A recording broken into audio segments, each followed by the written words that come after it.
gagawin.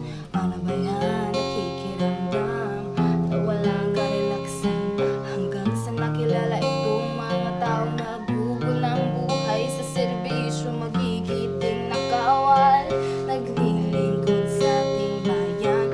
Iba't ibang storya, iba't ibang motibo, pero iisa lang aking sinisiguro, layunin nila ang makapagturo at para tayo ay tumino.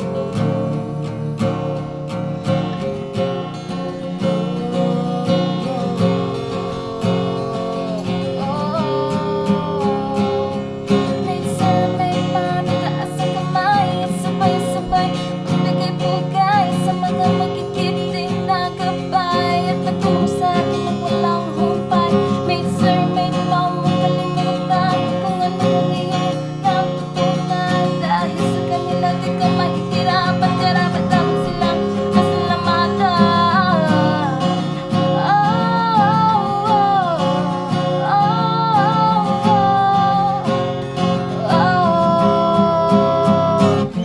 Simula sa natayong hanggang sa nagpatroling, ang daming natutunan, pati iyad-iyadin mga sakripisyo, pawis at dugo. Pero ang importante ay tayo ay natuto. Grabe ang pasensya, hugot ng lakas, huwag mag-alala, pagod ay magwawakas. Para sa atin to, kaya huwag na magloko, para sa sambayan ng Pilipino. Kaya huwag gawing biro, kinig sa mga turo, huwag patulog-tulog para di ka marubrob. Buhay ay alay, kamitin ng tagumpay, sabayan mo pa ng puso para di ka malumbay.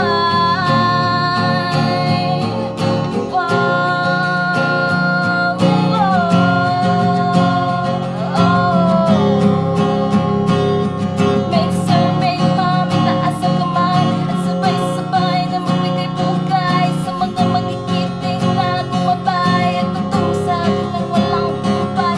Make sir, make mom, huwag kalimutan kung ano ang iyong natutunan. Dahil sa kanila di ka mahihirapan, karapat dapat silang pasalamatan.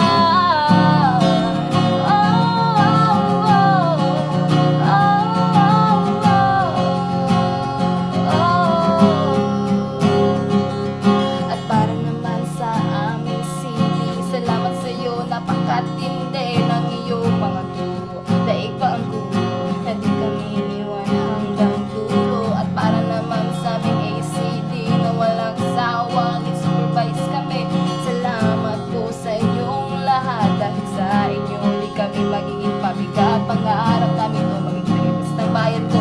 Di kami susuko kahit minsan ay bigo, kadede nga kami minsan ay matigas, pero nababasa din pag may kailangang iligas. Ito ang panahon na din namin malilimutan,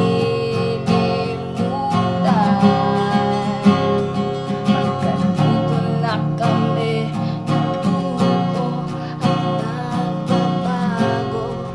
Sana naman.